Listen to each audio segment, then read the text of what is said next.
تخيل لما حد يكلمك في التليفون وتلاقيها مكتوب عليه الست اللي بتشتمني. ده اللي حصل معايا. طالبه كانت بتاخد عندي، طالبه لطيفه جدا وكنت بحبها جدا وشاطره. قالت لي ماما عايزه اكلمك علشان تعرف مستواي ايه.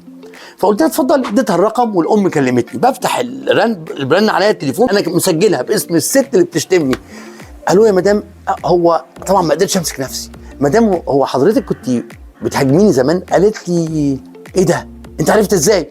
قلت لها ما هو انا كنت مسجل حضرتك الست اللي بتشتمني. ضحكت. قالت لي الحقيقه يا مستر كان في حد بيدينا معلومات مش مظبوطه عنك، واحنا لما جربناك لقيناك مختلف خالص، والبنت مكمله ومبسوطه معاك، بس قولي مستواها ايه؟ قلت لها سيبك من مستواها، الحمد لله ان انت كلمتيني وغيرت وجهه نظرك عني. بنتك زي الفل وشاطره وهتجيب سكور حلو. وفعلا البنت جابت سكور حلو قوي، جابت فوق ال 700 ماث وبقت بنتي، وغيرت الصوره الوحشه. يا رب يقدرني واغير اي صوره وحشه عني. كنت معاكم مستر ايمن في حواديت مستر ايمن.